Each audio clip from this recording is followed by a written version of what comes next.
okay, we have a situation here, and we're going to draw a magnetic field which is going into the page. So we represent fields which are going into the page with X's, because if these were arrows and they were headed away from you, you'd be able to see the tail of that arrow, as compared to if the arrow was headed towards you, in which case then you would see the tip of that arrow. So, since we are looking at a field or arrows which are headed away from you, you are seeing the tail of it. So we're just going to put this down so we don't forget this is into the page, okay? And we're also going to be able to put a wire through this field. So I have this wire here. It's just one long strand of wire, and there is a current going through this wire. Okay, that's I. That's the current. Okay.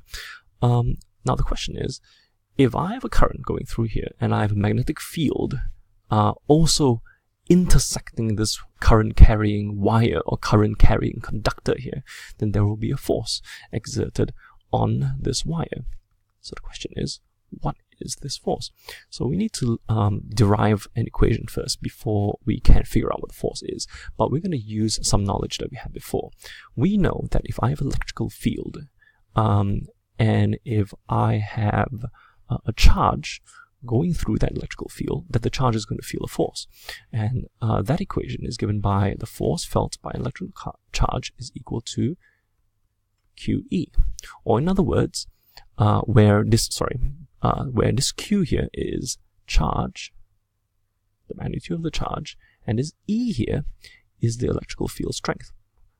Or field strength. We all know this from before. We can rearrange this equation to give us that the electrical field strength is actually equal to the force per unit charge.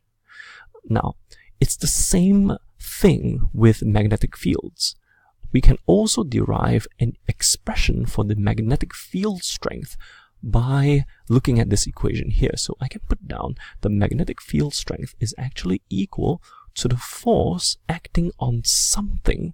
But in this case, it's not charge, it's the current which is traveling through this wire. Now remember that current is actually made out of many, many moving charges moving all at once in a certain direction. So I can say that this force is acting on this current which is traveling through this wire.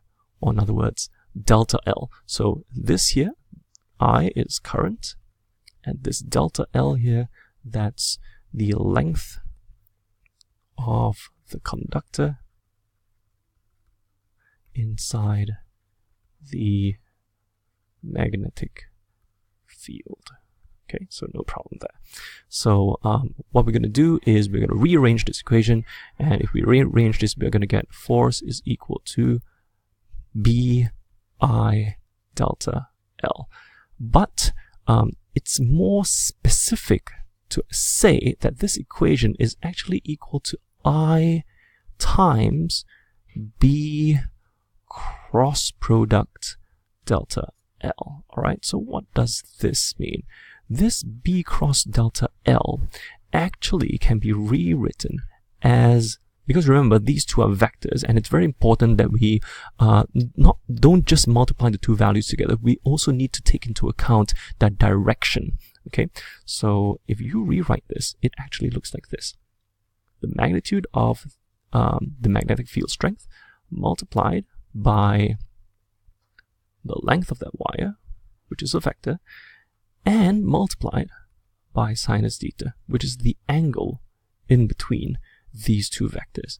Okay, but in this case, we can see that the magnetic field is going into the page and the current is just traveling right along. So the angle between these two vectors, or theta, is actually equal to 90 degrees. So basically this sine theta over here will cancel out. It will just give you 1. Now let's just put down a few values here so that we can actually calculate what's happening over here. So let's just say that B is, okay, let's just write down B here. Let's give it a value. B is, let's say, 5 Tesla. And the current here is 2 amps. Okay, let's just say. And we also need one more piece of information, and that is the length. So let's also give this length a value. So let's just say this length here, delta L is going to be 1 meter. So we can take all these values and plug it into my equation, and this equation is going to be equal to I is 2 amps, B here is 5 Tesla, delta L here is actually 1 meters, and we know that this sine theta is actually sine 9 degrees, which is going to give you 1. So if you multiply all of this out, you're going to get 10 newtons. So this force this current carrying conductor is going to experience a 10 Newton force acting upon it. But the question is, where is the direction of this force? Because that's a vector. So we can tell using the left-hand Fleming rule. Okay, so let me just write it down. The left-hand Fleming rule. Okay, so how does the left-hand Fleming rule work? So if you take your hand and you stick it out, your thumb and your finger and your second finger, all in right angles to one another, and you've learned this before in secondary school, but this is just a refresher. It will create kind of like a gun sort of shape. Your thumb will point in the direction of the force. Let's use a different pen, sorry, that's this color. And your magnetic field direction will point in the direction of the first finger, that's B. And finally, your current will point in the direction of the second finger, that's I. Okay, so FBI, that's a very good way to remember that. So if you take this and you apply it to what we have here, let me just use a different color to illustrate here.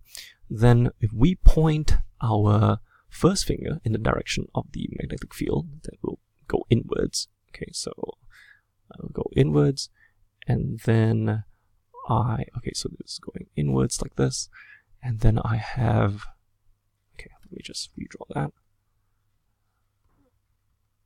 Okay, so magnetic field is going inwards. Okay, and then I have my current. It's going to the right. Okay, so it's going to right this way. So if you do that properly, you should be able to see that your thumb is going to stick out at the top, just like this. Okay, I can't really draw a three-dimensional shape, and this is my incredible drawing of a hand here. Okay, so you just have to do it yourself, and you can see that the force will be exerted upwards like that. So this is a 10 Newton force going upwards like that. Okay, and that's how you use F equals to BIL, and also using the left-hand Fleming rule.